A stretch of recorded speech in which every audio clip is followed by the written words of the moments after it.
Dios les bendiga a todos, estimados hermanos. Aquí estamos una vez más en esta clase de introducción a la teología cristiana.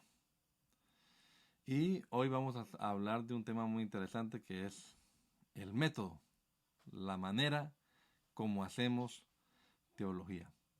Bueno, hay diferentes modos, diferentes maneras de hacerlo, pero aquí vamos a explicar eh, una metodología que obviamente recomendamos porque nos parece que es la más apropiada para un estudio honesto, sincero, transparente de la palabra de Dios, de la Biblia.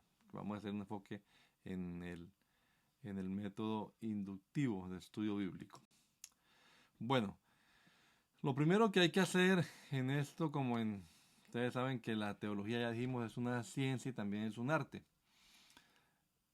Como ciencia, pues tiene un método que es similar al método que usan las demás ciencias, el método científico como se conoce, en el que lo primero que hay que hacer es pues recoger toda la información que hay acerca del tema que estamos investigando, que estamos estudiando. Así que en este primer paso, lo que nosotros hacemos es ir a nuestra fuente primaria, que es las Sagradas Escrituras, la Biblia, y hacer un recorrido por ella y mirar, tanto en el Antiguo Testamento como en el Nuevo, esos pasajes claves, característicos, en donde se habla de esa doctrina que estamos estudiando. Es bueno hacer una compilación de todo el material y después lo iremos clasificando. De pronto algunos pasajes, algunos textos no están de manera explícita hablando del tema, pero lo tocan de manera tangencial, pues lo vamos a ir dejando en un segundo plano y vamos a enfocarnos en aquellos que son relevantes para el tema que estamos estudiando. Vamos a dar también relevancia o importancia en este paso a esos pasajes en los que el Señor Jesucristo, los del Nuevo Testamento, por ejemplo, el Señor Jesucristo habla de manera clara y concisa sobre ese tema. Ya vamos a mirar que esas declaraciones bíblicas son las que debemos tener siempre en primer lugar en nuestra jerarquía de declaraciones a la hora de clasificar ese material que hemos recopilado. Por supuesto, eso toma tiempo. Eso toma tiempo y no hay que forzar a un pasaje bíblico a decir lo que realmente no dice, ¿no? Yo a veces pienso alguna cosa y entonces quiero encontrar en la Biblia, ese pasaje me sirve para reforzar lo que yo quiero. Ese es un método contrario, como vamos a verlo ahora, al que estamos recomendando nosotros, y en ese caso no estamos haciendo, como verán también cuando estudiemos la hermenéutica, la exégesis, la hermenéutica bíblica, no estamos haciendo una correcta exégesis, sino una eisegesis, que es otra cosa. Una cosa es la exégesis bíblica y otra cosa es la eisegesis. Una cosa es sacar del texto la información y otra cosa es meterle al texto la información que yo tengo en mi cerebro. Entonces no vamos a hacer eso, sino que vamos a ser muy honestos en el estudio de la palabra de Dios. Bien, nuestro análisis entonces dijimos ya, por ende va a estar basado en la palabra de Dios, en la Biblia. Pero en la Biblia también nosotros debemos tener en cuenta que una cosa es lo que en la Biblia está escrito y siendo honestos, otra cosa es lo que yo tengo en mi cabeza, en mi mente, al leer ese versículo, esa palabra, esa frase en la escritura. Por eso es necesario aplicar aquí los principios básicos de la hermenéutica bíblica. Esta materia también es muy importante y de todas maneras a la hora de hacer teología, pues también estamos haciendo exégesis y hermenéutica bíblica.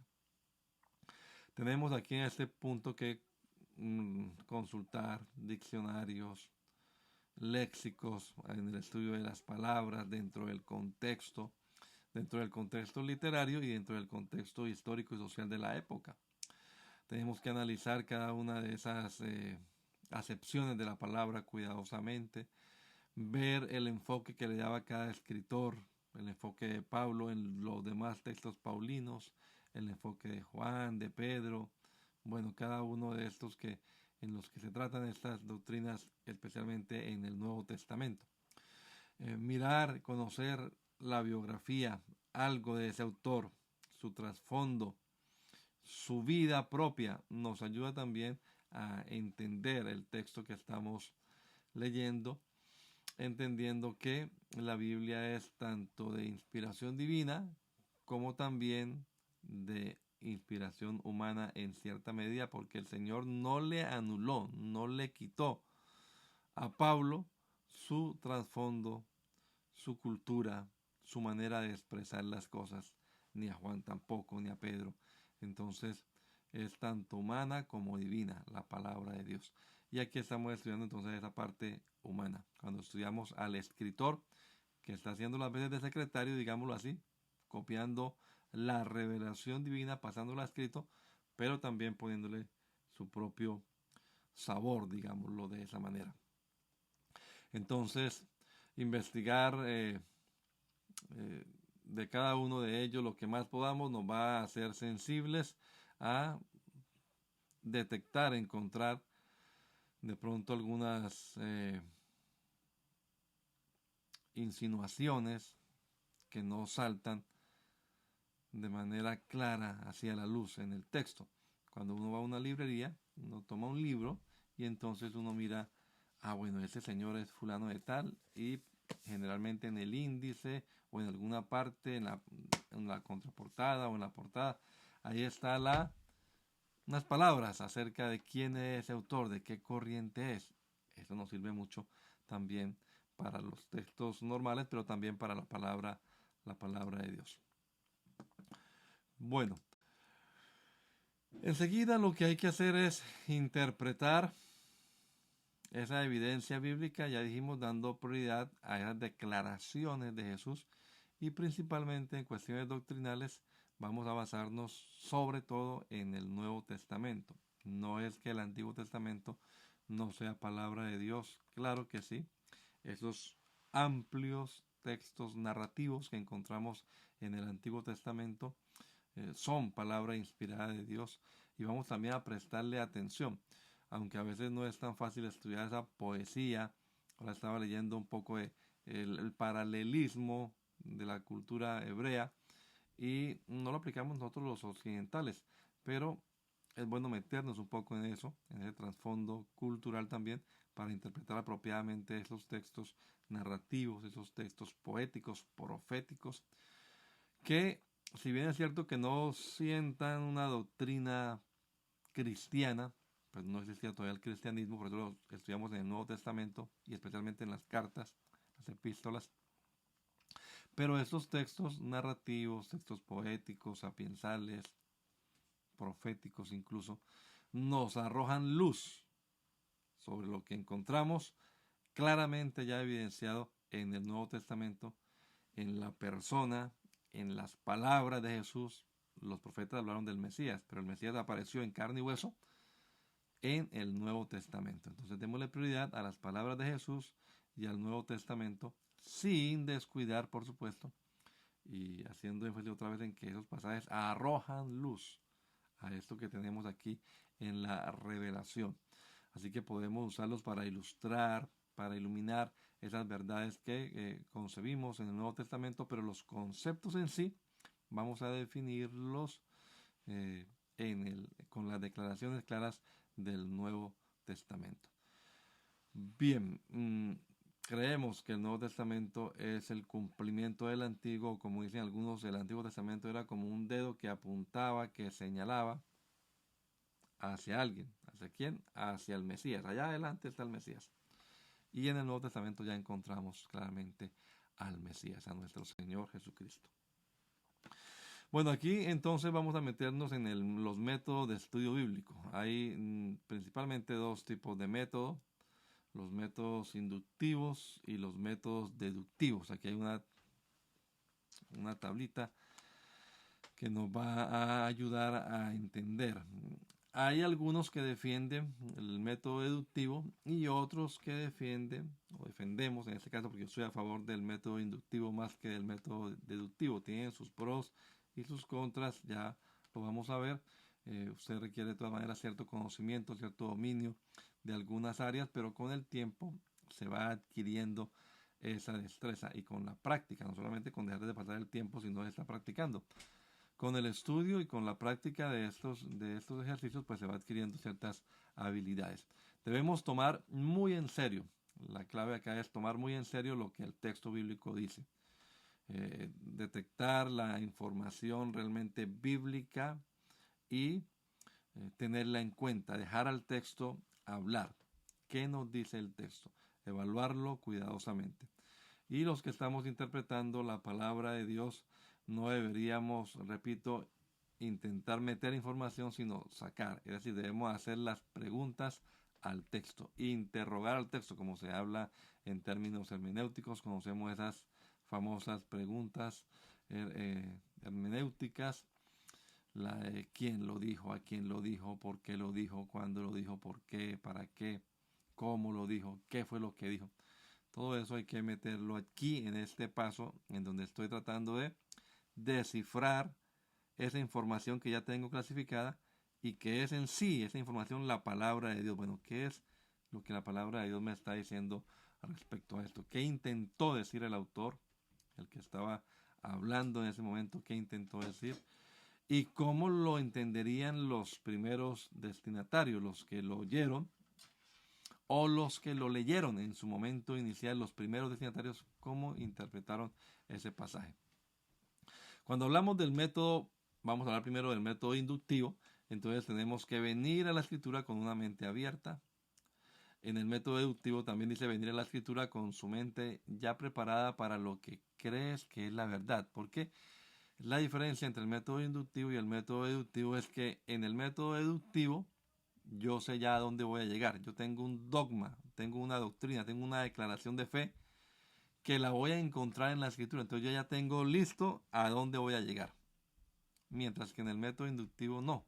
Voy a mirar qué es lo que la escritura dice y luego elaboro esa conclusión. Aquí en el deductivo ya tengo listo en mi mente lo que creo que es verdad y voy a tratar de encontrarlo en la escritura.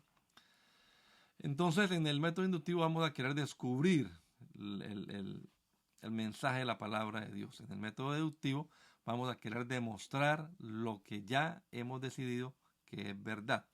Los defensores del método deductivo afirman que quizás si solamente se quedan con el método inductivo, las personas podrían llegar a sacar conclusiones muy erradas y que el método inductivo puede ser también una herramienta para que proliferen las herejías, se multipliquen las sectas, en fin, porque cada uno le va a dar su enfoque. Hay cierta razón en ese riesgo en el método inductivo, pero repito, si no se tiene el conocimiento adecuado. Mientras que en el método deductivo ellos dicen, ya aquí sabemos, tenemos las verdades reveladas, tenemos las declaraciones de fe y sabemos que esto es lo que vamos a creer, así que no hay riesgo porque a esto es a lo que vamos a llegar. Bueno, entonces la conclusión en el método inductivo es el producto final, no el punto de partida. Mientras que en el deductivo se comienzan con las conclusiones ya hechas y se va al texto, repito, para encontrar un apoyo. En el método inductivo se estudia la escritura en su contexto. Todo lo ya dijimos en lo que se habla no únicamente del contexto literario allí, sino también en el contexto social, en el contexto histórico, el momento, en fin. Mientras que en el método deductivo se estudian las escrituras de una manera fragmentada. Se tienen en el método inductivo, se tiende a ser más beneficioso para corregir los errores. El método deductivo puede ser utilizado para apoyar, si acaso esa declaración de fe es un error, entonces se usa para apoyar ese error, esa doctrina teológica, etc. Claro, él parte del supuesto que es verdad, el que está buscando informarla, pero qué tal que esa afirmación que ya él posee y va a buscar en la Biblia, esa de la cual parte sea un error. Bien, en el método inductivo es fácil para todo el mundo con o sin experiencia, porque va a la palabra y comienza a mirar qué es lo que la Biblia realmente dice, literalmente qué es lo que la Biblia dice. Así que no requiere ser un doctor en teología para saber lo que la Biblia está diciendo. Hechos 2:38 es muy claro. Las órdenes que Pedro dio: arrepentíos, bautícese y recibiréis. Esos términos o esos verbos en diferentes tiempos verbales y en diferentes modos se entienden fácilmente sin ninguna erudición. Pero si usted va con un dogma metido allí de encontrar aquí ciertas cosas y ciertas presuposiciones, pues bueno, también las puede encontrar. Entonces, el método deductivo se puede aplicar y es utilizable, realmente válido, solo si usted tiene un conocimiento completo de la palabra de Dios, para que usted correlacione todo lo que la Biblia dice respecto a ese tema que usted conoce. La Biblia en el método inductivo me dice lo que es la verdad. En el método deductivo, tristemente, yo le digo a la Biblia lo que quiero encontrar en ella que sea verdad. Eso dijimos ya, se llama eisegesis. En el método inductivo, trabajo con el texto de manera objetiva. Dejo que el texto me hable. En el método deductivo, trabajo con el texto de manera subjetiva. Lo que me parece que el texto quiere decir. Los amantes de la alegoría son muy dados al método deductivo. El método inductivo, la interpretación generalmente es una sola, es lo que la Biblia dice y ya. En el método, puede tener varias aplicaciones, que es otra cosa, ¿no? Pero la interpretación, la hermenéutica, la exégesis es esto es lo que el texto quiso decir en el momento. Podemos aplicarlo de varias maneras. Mientras que el método deductivo, pues, se tiende a llegar a tener muchas interpretaciones. Por eso es que los amantes de la alegoría lo usan. En el método inductivo, la Biblia es la norma estándar. Es lo que la Biblia dice. Ya, aquí mi dogma, mi opinión personal es lo que se convierte en un estándar. Son algunas de las diferencias que podemos encontrar entre el método inductivo de estudio bíblico y el método deductivo. Esto lo usamos en esta parte del método teológico en la que estamos mirando los textos que ya hemos recopilado, la información que tenemos sobre el bautismo, por ejemplo. Buscamos los temas del bautismo, los tenemos aquí clasificados, los textos, y ahora vamos a estudiar esos textos. Lo ideal es hacerlo, repito, con el método inductivo. Aquí tenemos los 3 pasos del método inductivo: la observación, la interpretación y la aplicación. En la observación, entonces nos ponemos a preguntar quién es el que escribió allí, con qué propósito, a quién. Aquí van todas las preguntas hermenéuticas, vamos apuntando las evidencias que tenemos, lo que nos falta también, somos honestos, no lo inventamos, no tenemos esta información, no se nos dice. Cuando estábamos estudiando esto en la maestría, entonces nos ponían Hechos 1:8.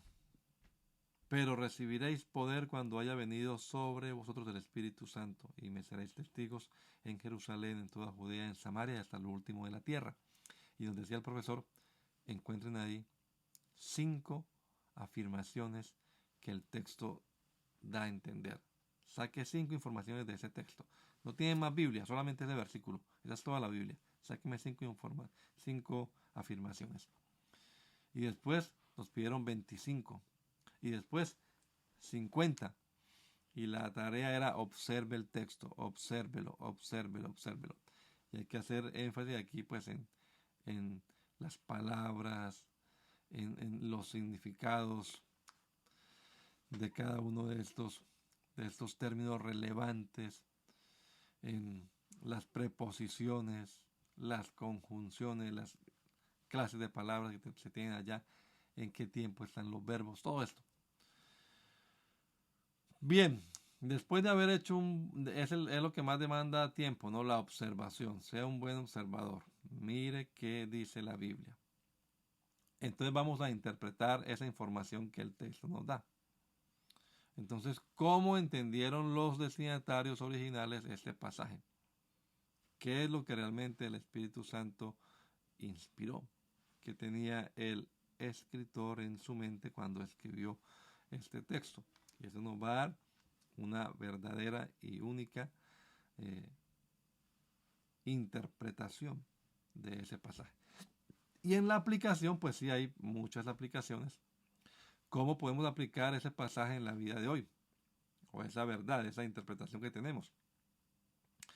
Es personal, es práctica y es alcanzable. La aplicación debe ser así, porque es para lo que nosotros estamos estudiando la palabra, para ponerla en práctica hoy en día. La aplicación es la convicción del Espíritu Santo de acuerdo a lo que Él mismo inspiró. Entonces Él inspiró la palabra de Dios, las formas, las maneras, las costumbres cambian, las culturas, pero los principios bíblicos son inamovibles. En la interpretación lo que tratamos es de descubrir ese principio que vamos a aplicar a nuestra propia vida en esta generación en la que estamos viviendo nosotros. Bueno, no pretenda decir más de lo que la Biblia dice. Debemos evitar a toda costa tratar de cambiar la palabra de Dios, quizás porque se haga más aceptable el mensaje hoy en día. Entonces se inventan o se sacan algunas cosas de la palabra de Dios tratando de modernizarla. No, la palabra de Dios no necesita modernizar.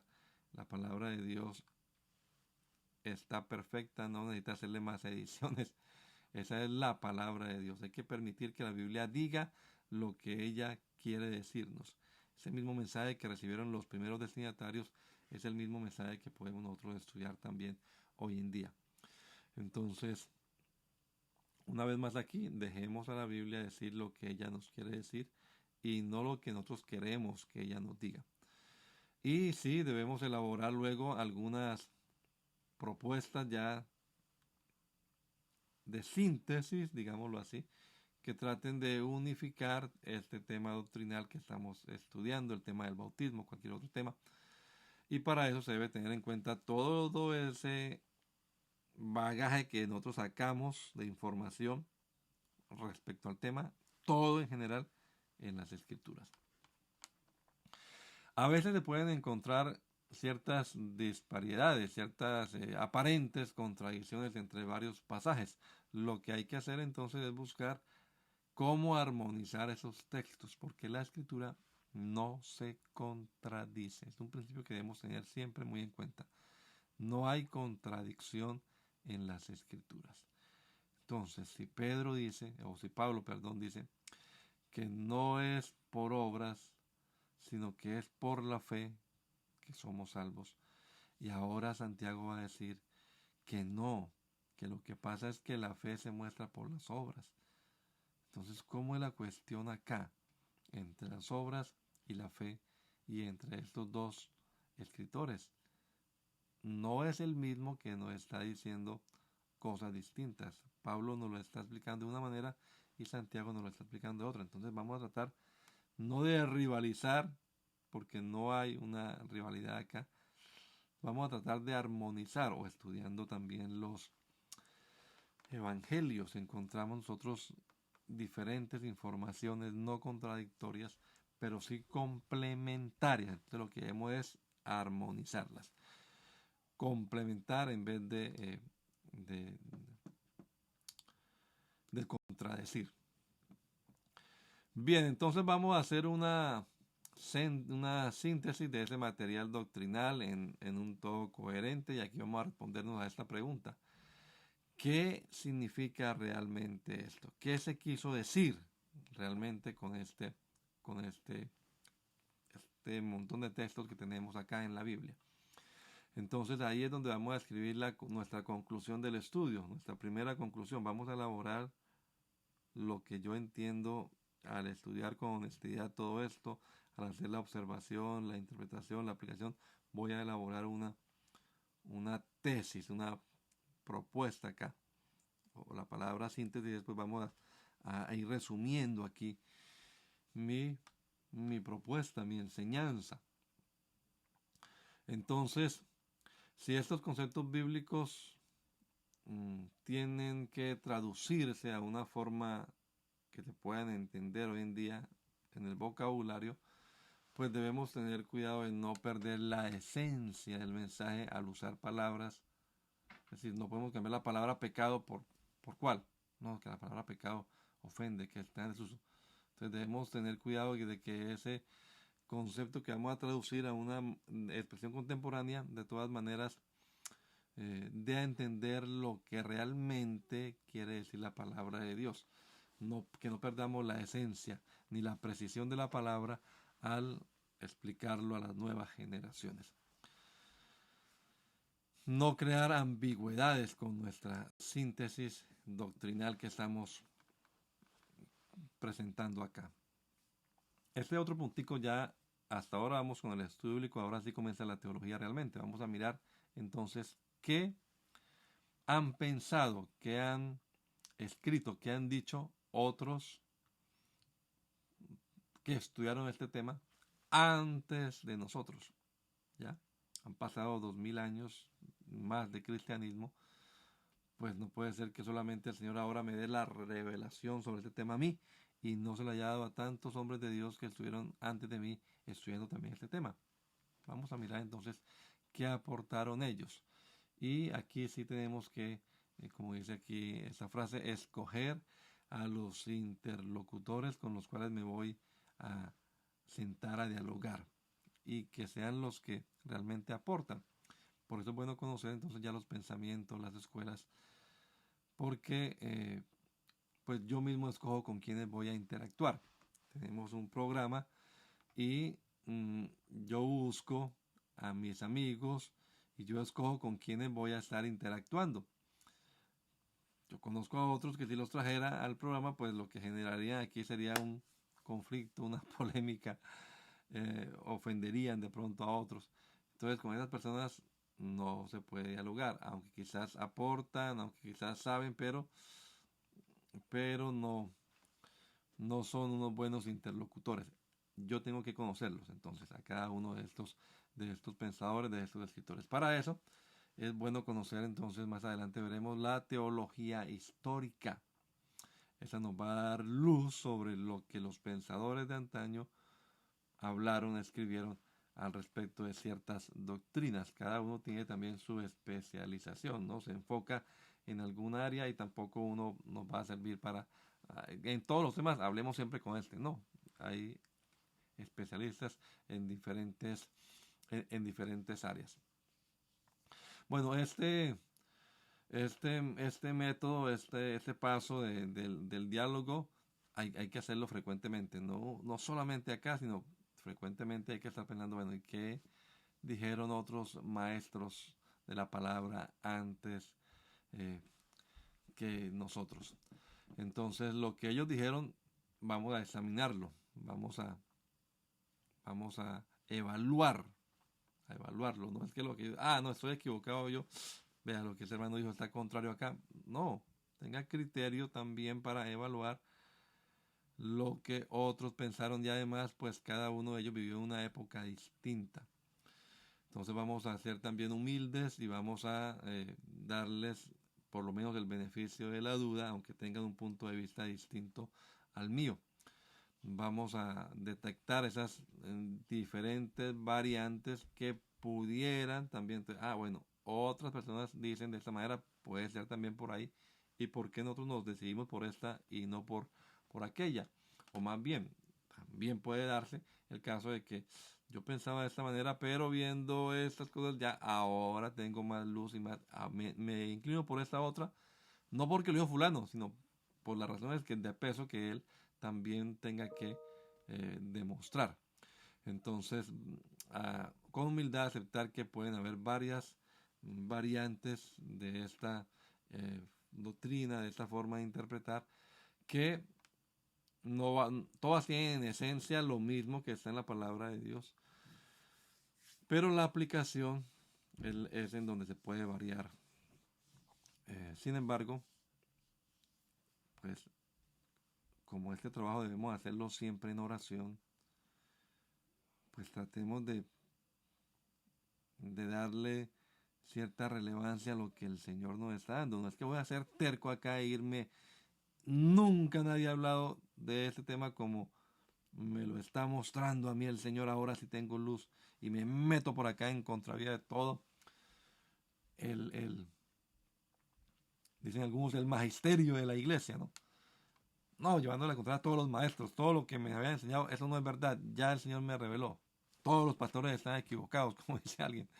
No, seamos humildes, eh, pero también entendamos que aquellos fulanos de antaño, pues repito, vivieron en otro contexto, habían otras discusiones y quizás por eso su forma de ver la doctrina, la interpretación de la palabra de Dios era distinta a la que tengo hoy.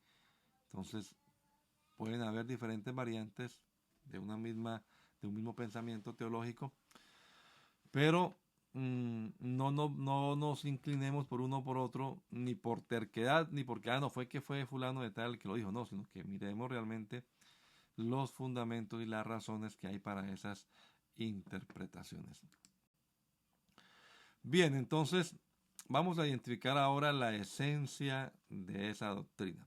Ya con todo lo que tengo mi información, ya estudié mis textos, ya hice mi síntesis, ya la acoté, digámoslo, con lo que otros pensadores han eh, expresado acerca de esa doctrina. Y ahora vamos a sacar la esencia de la doctrina. En la Biblia las verdades permanentes a menudo se expresan en forma de una aplicación particular a una situación específica. Aquí es donde hacemos la tarea de sacar el mensaje real de la carta a los Corintios. Bueno, el mensaje real de la carta a los Corintios es el principio que está debajo de esas instrucciones prácticas que el apóstol Pablo le está dando a esa iglesia. Entonces quitemos lo de los corintios, lo que era para los corintios solamente, y nos quedamos lo que es para la iglesia en cualquier lugar y en cualquier sitio en donde se pueda llegar a presentar esa misma situación. Eso es lo que vamos a hacer acá. Esa separación de la verdad permanente de su forma temporal. La forma temporal fue la que el Pablo expresó a los hermanos o a las hermanas, tanto en Éfeso como en Corinto. ¿Y por qué? Y la verdad permanente es, repito, el principio que está detrás de esto. Vamos a hablar, por ejemplo, del vestido. Pudor, decoro, modestia, son principios. Esos principios tienen diferente aplicación en diferentes culturas y en diferentes épocas. Son los principios ya despojados de esa forma temporal propia del primer siglo y de las ciudades que hemos mencionado, como Corinto y Éfeso, donde particularmente habían dificultades con el liderazgo que las mujeres sacerdotisas ejercían en la sociedad, y algunas hermanas ya convertidas al Señor pues querían seguir ejerciéndolo en la iglesia. Vamos además aquí a estudiar lo que el conocimiento humano también dice al respecto. Es decir, ya tengo aquí mi elaboración teológica, entonces vamos a ir a otras ciencias. Vamos a ir a la filología. Pero también vamos a relacionarnos con la sociología, por ejemplo, la psicología, por supuesto la filosofía, en algunos casos hasta la biología y muchas otras disciplinas se pueden aplicar acá, la arqueología y otras. ¿Qué nos dicen estas ciencias respecto a lo que estamos estudiando? ¿Arrojan alguna luz o quizás hay alguna contradicción también con lo que estamos exponiendo? Por ejemplo, si tal y como creemos Dios ha estado obrando a lo largo de la historia de la humanidad, entonces el conocimiento y el estudio de la historia de la humanidad, y particularmente de la historia de la iglesia, la historia cristiana, el cristianismo, pues debería incrementar nuestra comprensión también del desarrollo de algunas de estas verdades que estamos estudiando. Vamos a pensar que estamos estudiando el tema de la providencia divina. Hombre, ¿cómo no vamos a encontrar evidencias de la providencia divina estudiando la historia de la humanidad? Seguro que sí la vamos a encontrar. También aquí es importante dialogar con diferentes culturas. Es muy enriquecedor eso. Eh, yo viví 40 años prácticamente encerrado en mi ciudad y con mi gente y en mi entorno. Y no saben, las personas que no han salido de su entorno, de lo que se están perdiendo por fuera. Porque hay diferentes culturas, diferentes perspectivas de ver las cosas y de entenderlas. Y eso se adquiere, pues dijo un hermano, viaje, comience a viajar, pero también leyendo, decía alguien, leyendo yo voy a donde no puedo ir. Voy a este escritor, pertenece a otra cultura distinta a la mía, habla otro idioma, tiene otra cosmovisión, ¿no? Entonces, estos diálogos interculturales son de mucho beneficio. Con honestidad, a veces uno puede estar cegado en ciertos puntos desde nuestra propia perspectiva cultural, pero otra forma de verlo nos puede quitar ese verlo. ¿Y por qué no lo había pensado de esa manera? También hay que tener en cuenta aquí que es que nuestra propia formación personal, académica y por supuesto también social, los maestros que nos han enseñado, van a influir inconscientemente en la manera como yo voy a interpretar las cosas. Eso a veces no se quiere aceptar, pero sí hay diferentes escuelas. Y ya cuando usted es un estudiante de la Biblia que lleva años asistiendo a una congregación, a una iglesia, ya tiene formada una manera de ver las cosas que usted no se da cuenta, pero ya se la formaron. ¿Quiénes? Sus pastores, sus maestros, incluso desde la escuela bíblica dominical. Más adelante hablaremos de esto, pero voy a decirlo acá. A quienes desde la niñez nos han enseñado el método dispensacional. En mis clases de escuela bíblica dominical asistíamos a la escuela, a las clases y nos enseñaban entonces las dispensaciones, las 7 dispensaciones, los pactos y nos formaron con esa línea de pensamiento.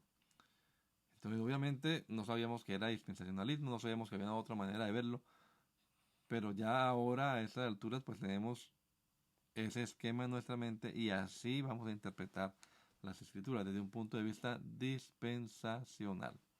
¿Que hay otra manera? Sí, la hay, pero nos han enseñado esta. Y entonces reconozcamos al menos que tenemos esa formación y esa manera de ver las cosas. Cuando yo voy a alguna parte que me invitan a hablar de escatología, siempre digo, bueno, mi punto de vista es dispensacionalista, es pre-tribulacional y es premilenial. Para que una vez la gente diga, ah, bueno, ya vamos a ver entonces de esta manera las cosas. Bueno, sin embargo, la interacción con otras perspectivas entonces nos ayuda también a, por lo menos, ver las cosas desde otro punto de vista. Y entender también por qué ellos la expresan de esa manera, ¿no? No puede ser que una persona que haya sido formada en una tradición reformada y le han metido desde la niñez la teología del pacto, pues tenga que ver lo mismo que veo yo. Claro que no, él va a ver otra cosa distinta en las escrituras, porque así también le han formado en su pensamiento. Entonces, aquí es a eso a lo que nos referimos. Vamos a tener un diálogo con las demás perspectivas, las demás culturas, y veamos si aportan luz o si contradicen estaba diciendo lo que la escritura está afirmando. Bueno, una vez que hemos determinado la esencia de la doctrina, la tarea siguiente es darle entonces una expresión contemporánea para revestir esa verdad inalterable de una manera adecuada para el público al cual nos estamos dirigiendo, porque el mensaje no se proclama sin tener en cuenta la situación del que está escuchando, ni se proclama así a la loca, tengo la razón, pero a la razón de qué, a cuál pregunta. Entonces tenemos que analizar bien la situación en la cual se encuentran las personas para que planteemos de una manera coherente el mensaje, leemos un molde, lo orientemos de tal manera que la gente lo pueda captar, lo pueda entender. El objetivo no es hacer únicamente aceptable el mensaje a expensas de quitarle la verdad. No hablemos del tema del pecado, no hablemos de no sé qué, como algunos proponen. No, tenemos que asegurarnos de que el mensaje sí sea aceptable, sea al menos entendible, pero sin despojarlo de la verdad escritural. Entonces también tengamos claro, como dice acá, lo que dice la escritura y lo que pudiéramos nosotros en algún momento también considerar como debatible lo que estamos proponiendo. La teología, como cualquier otra actividad humana, se elabora dentro de un determinado contexto, lo que hemos dicho en, en esta última presentación. Y ese señor Erickson dice en su teología sistemática, vivimos en un periodo de tiempo específico y no en un vacío atemporal. La teología debe hacerse dentro de esta situación. No vamos aquí a elaborar una discusión sobre si las indulgencias son realmente válidas o no, cuando esa discusión se dio hace ya más de 6 siglos. Pero tenemos discusiones actuales, ¿no? Tenemos situaciones en las hoy en día se habla mucho de estas comunidades LGTBI, de la igualdad. Se habla bastante acerca de los problemas de inmigración en los que estamos metidos nosotros, no únicamente acá en los Estados Unidos, también en Europa y en muchas partes. Entonces todo eso, todas esas situaciones sociales, históricas en las que estamos inmiscuidas, hacen que la teología pues también responda, por supuesto, a la situación en la que están las personas. Bueno, y las distintas teologías como la de la liberación, como la teología feminista, como la negra, hay muchas teologías hoy en día, no vamos a hablar de esos sistemas, ya vamos a empezar a hablar ahora de los sistemas teológicos, pero no vamos a tocar estos sistemas así que estamos mencionando ahora, pero existen, los conocemos. Las del tercer mundo, se vale mucho más de las perspectivas de las ciencias del comportamiento, especialmente de la sociología. Entonces, el estudio de el comportamiento social, de la problemática social en la que está inmiscuida la comunidad en la que estamos viviendo y a la que nos estamos dirigiendo. Bueno, esto es lo que podríamos nosotros hablar acerca del método teológico.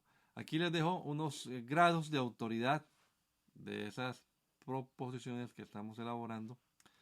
Ese es el paso final, digámoslo, del método teológico. Clasificar los temas según su orden de importancia. Tenemos que entonces esquematizar las propuestas, asignando realmente son de primer grado, de segundo grado. Aquí tengo 6 grados de afirmaciones que se pueden dar dentro de las propuestas que estamos elaborando teológicamente. Entonces, vamos a ver a qué nos estamos refiriendo. Si por ejemplo estamos hablando de escatología, que es un área pues de importancia y hoy en día también de mucha investigación, ¿de qué tema dentro de la escatología estamos hablando? Estamos hablando de la segunda venida. Ok, vamos a hablar de la segunda venida. Y de la segunda venida, pues, ¿qué aspecto de la segunda venida estamos estudiando? O vamos a hablar de un bosquejo general de la escatología, en fin. Vamos a mirar entonces a clasificar estos temas según la importancia que se le da en la palabra de Dios. Sobre todo aquí lo más importante es quién lo dice, quién está diciendo esta afirmación. Entonces, lo primero que debemos tener en cuenta en este grado de autoridad de esas afirmaciones es lo que dice la palabra de Dios. ¿Qué es lo que la palabra de Dios dice? Esas afirmaciones directas que se encuentran en las Escrituras, hermanos, esos son irrefutables, debemos concederles a ellas el mayor peso. Eh, si realmente está en la Biblia, pues hombre, es palabra de Dios, es palabra de Dios y no vamos a discutir por eso. La palabra de Dios tiene su autoridad, es la norma por encima de cualquier estatuto, de cualquier reglamento, de cualquier acuerdo que haya en la congregación o entre hermanos. Hay que, hay que estar seguro de que realmente sea esa la palabra de Dios y no la afirmación tampoco de una de las versiones, que también se puede dar el caso. Y que no tengamos aquí una declaración, un versículo, una afirmación bíblica, pero que de todas maneras tengamos una interpretación que estamos imponiendo. No vamos a meter acá interpretaciones. Esas ya están en el segundo grado. Las implicaciones directas de las escrituras. A esas también se les deben dar en la segunda prioridad. Debemos considerar las autoritativas, pero menos que las afirmaciones directas que están en la palabra de Dios. Entonces, hay afirmaciones claras y hay implicaciones. Hay unas otras implicaciones que no son directas sino probables. Bueno, puede ser que la Biblia aquí se esté refiriendo a esto, se está infiriendo algo, se está haciendo alguna presuposición, ¿ya? Entonces están en tercer grado de autoridad, sí, puede ser, y de pronto estamos varios de acuerdo con eso, aceptémoslo así, pero tengamos en cuenta que no está directamente afirmado en la palabra de Dios. En cuestiones prácticas, aquí sí que hay eh, cosas que son probables y las aceptamos porque llegamos a un acuerdo, pero no podemos decir que porque están así en la palabra de Dios. Las conclusiones inductivas de las escrituras también varían en su grado de autoridad. Ya hablamos del método inductivo y ese nos ofrece ciertas probabilidades también de llegar a conclusiones que sean válidas. Reconozco y lo acepté hace un rato, hay un riesgo en que usted pueda estudiar la escritura y tratar de sacar, pero al afirmar la conclusión, llegue a una conclusión que no está de acuerdo a la palabra de Dios, por todo lo que tenemos ya en la mente, ¿no? Pero debemos tratar de que eso sea, ese sea la excepción que se dé, pero que su afirmación y la mía, ojalá sea hasta con expresiones que encontramos en la palabra de Dios. La certeza de esas conclusiones aumenta, repito, en la manera en la que tenemos en cuenta la literalidad de la palabra de Dios. Y hay otras conclusiones, inferencias, son las que se pueden, como la palabra lo dice, pues inferir de la revelación bíblica. Son menos implícitas, son fulano de tal dice esto, también se dice de esta manera, y ya están las especulaciones en el último grado, que son nada más hipótesis que se sacan de algunas verdades que se exponen en la palabra de Dios, y algunos teólogos o algunos pensadores, algunos predicadores lo usan de esta o de otra manera. A veces a estas especulaciones, por su ego, por su orgullo, las personas quieren darle casi que una implicación directa de la escritura, cuando no es de esa manera.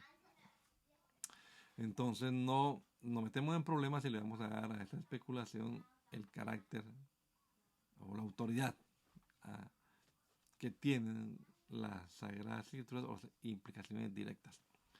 Debemos también tener en cuenta aquí que a la hora de estudiar la palabra de Dios, a la hora de hacer teología, estemos usando los materiales o las fuentes con autoridad legítima, es decir, estemos usando de verdad el texto, no use paráfrasis, en la medida de lo posible, pues vaya al texto griego, vaya al texto hebreo, úntese un poquito de lo que dicen los léxicos, trate en oración de ser honesto con el tema, aunque quizás vaya en contra de lo que usted haya creído hasta este momento. Y démosle también cierto peso, cierto valor, cierto crédito a las fuentes confiables dentro dentro del estudio de la palabra de Dios. Es decir, vamos a ver qué maestros de la palabra han dicho esto. Es lo mismo que lo diga un grande pensador, un grande maestro, que con su vida fue ejemplo, ¿verdad? A que lo diga un hermano que de todas maneras también tiene el Espíritu Santo, pero pues no tiene el bagaje ni el conocimiento que ha tenido aquel. Entonces tenemos que, yo pongo el ejemplo, no es lo mismo lo que un niño lo dice, aunque sea verdad. El niño puede decir la verdad, pero no es igual, no tiene igual peso esa verdad a si la está diciendo el presidente de la República, el presidente del país. Entonces la gente, "Ah, lo dijo el presidente, ah, no, ojo, cuidado". Entonces, ¿quién está diciendo esta afirmación? ¿Quién lo dice? ¿Quién es ese fulano que lo está diciendo? Bueno, espero que esto haya servido, hermanos, para ustedes en este rato que nos dedicaron acá, en esta horita, en esta sexta clase, el método teológico. Hay que tener un método de todas maneras, y este es el que recomendamos. Escoja un tema, vaya a la palabra de Dios, recopile toda la información, clasifíquela, analícela, obsérvela, elabore una síntesis, compare la síntesis con todo lo que otros hermanos, otros pensadores han escrito y han dicho antes, acótela y proponga, ya ahora sí en términos actuales, en términos modernos, digámoslo, esa verdad de la palabra de Dios. Que Dios les bendiga a todos, mis amados hermanos, y aquí les seguimos esperando dentro de 8 días. Gracia y paz.